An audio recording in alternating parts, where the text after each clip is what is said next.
Oke, selamat siang teman-teman. Di sini aku, Fiona Bolon, akan mempresentasikan topik 7 tentang perilaku masyarakat yang berdasarkan Pancasila.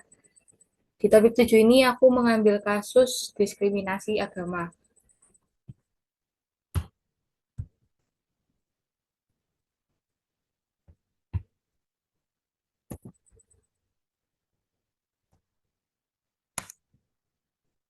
Latar belakang diskriminasi agama. Indonesia merupakan salah satu negara yang memiliki keanekaragaman agama. Keanekaragaman dan keindahan tersebut juga dapat menimbulkan perpecahan atau diskriminasi jika tidak ada toleransi antar umat beragama. Diskriminasi adalah tindakan, sikap, atau perilaku yang tidak adil atau membeda-bedakan sesama warga negara yang berbeda. Di zaman sekarang, diskriminasi agama masih sering ditemukan, entah kurangnya rasa toleransi atau pendidikan yang kurang mengenai keberagaman. Adapun akibat dari diskriminasi agama yaitu pertama, kurangnya percaya diri. Hal tersebut dikarenakan merasa terancam atau rendah diri, dan biasanya seseorang yang merasakan hal tersebut akan melimpahkan dengan cara merendahkan orang lain untuk menutupi perasaannya. Yang kedua, perpecahan. Perbedaan pemikiran di kalangan masyarakat tidak menutup kemungkinan terjadinya konflik dan kekerasan. Yang ketiga, radikalisme. Hal tersebut terjadi dari beberapa orang yang terdiskriminasi lalu membentuk kelompok ekstrim dan melakukan kekerasan yang bersifat ekstrim. Dan yang keempat, ada ketidaksetaraan dalam lingkup sosial, yaitu adanya sifat merasa lebih unggul dari yang lain sehingga dengan mudah memandang yang lain adalah di bawahnya dan menimbulkan adanya kelas atau level. Dari penjelasan latar belakang dan akibat, apakah ada yang dipertanyakan? Saya mau bertanya. Boleh. Bentar.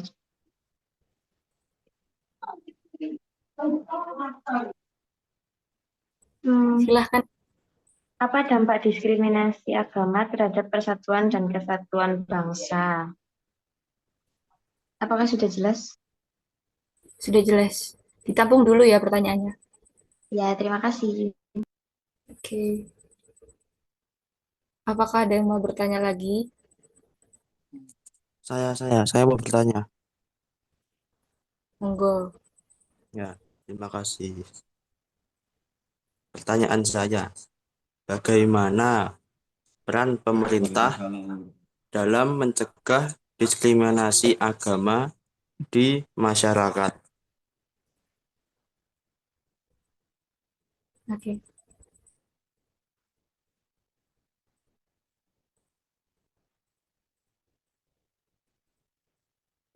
Mungkin ada yang mau bertanya lagi.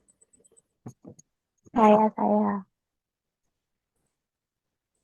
Silahkan.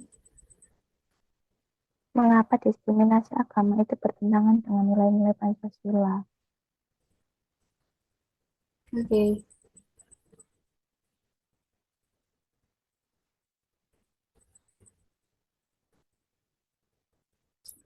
Izin menjawab ya teman-teman dari Nadine dulu.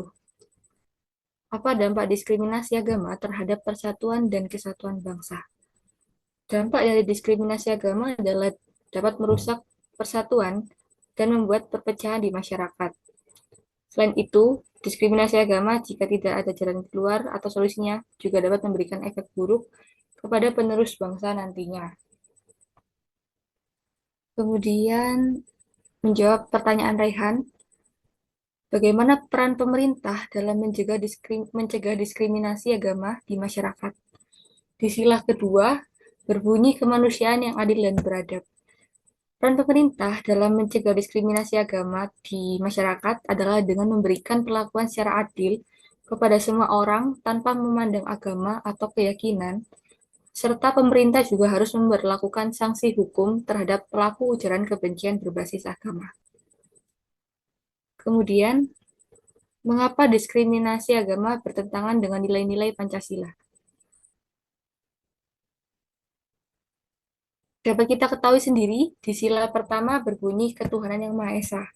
Maksudnya yaitu setiap warga negara berhak memeluk agama dan beribadah sesuai keyakinan masing-masing. Jadi dengan adanya perbedaan agama itu, kita harus saling menghargai dan toleransi terhadap perbedaan yang ada di sekitar.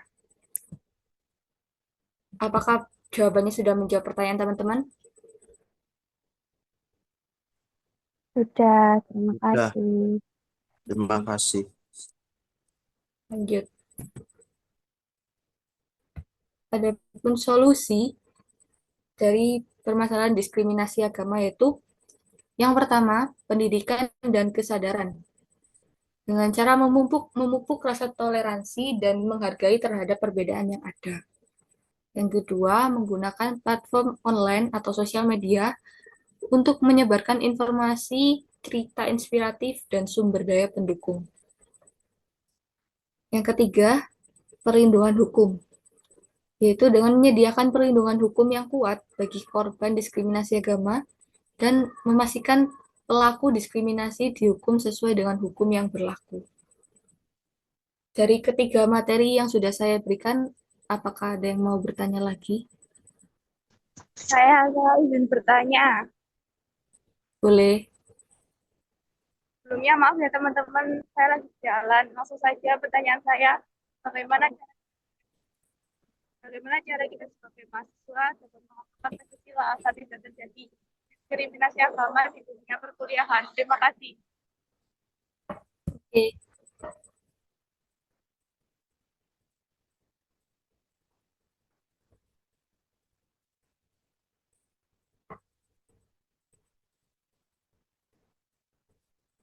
Apakah ada lagi teman-teman? Saya izin bertanya, Iya, silahkan. bagaimana cara membangun persatuan di tengah perbedaan agama di tengah masyarakat, di masyarakat. Jadi,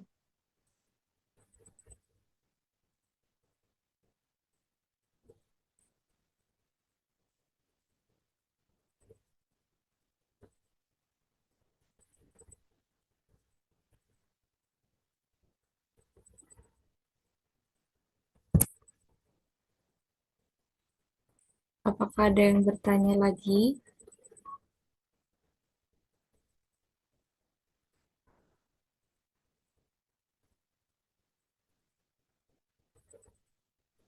Izin bertanya, Fiona. Yoni. Silahkan. Apa suara saya sudah terdengar jelas? Sudah. Jika ada kelompok agama yang minoritas yang merasa tidak diperlakukan adil, langkah apa nih yang bisa diambil sesuai dengan nilai-nilai sila kelima dalam Pancasila? Itu aja, sekian, terima kasih. Oke.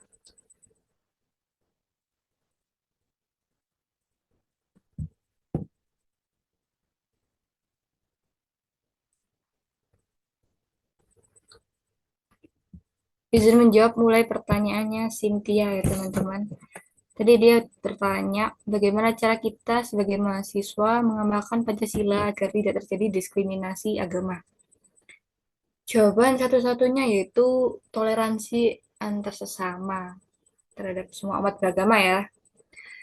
Nah, kalau semisal terdapat pemilihan ketua kelas atau yang lainnya, dan di lingkup itu terdapat perbedaan antara satu dengan yang lain, sehingga semua pihak harus terlibat dalam pengambilan keputusan secara adil dan transparan tanpa memandang perbedaan agama. Jadi, kalau ada pemilihan ketua kelas atau yang lainnya itu nggak usah mandang agama.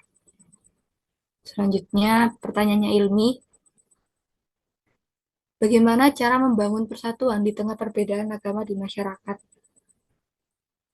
Kita bisa membangun persatuan di tengah perbedaan yang ada di masyarakat ini dengan membiasakan sikap toleransi terhadap perbedaan yang ada di lingkungan sekitar. Yang kedua, memberikan pemahaman bahwa tidak ada agama yang lebih tinggi dari agama lain dan setiap agama mengajarkan kebaikan. Jadi semua agama itu sama, tidak ada buruknya.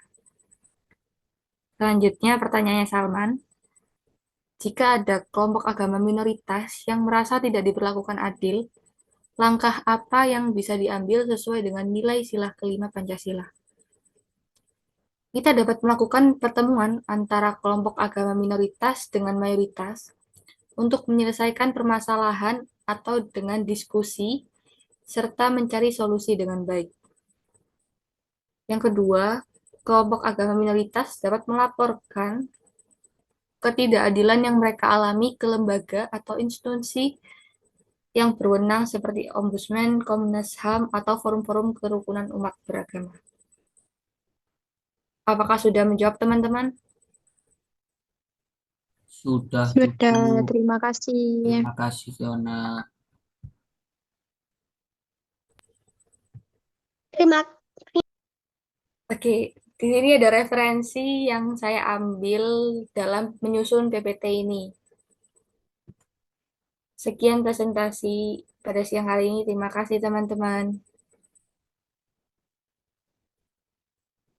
Sama, Fiona.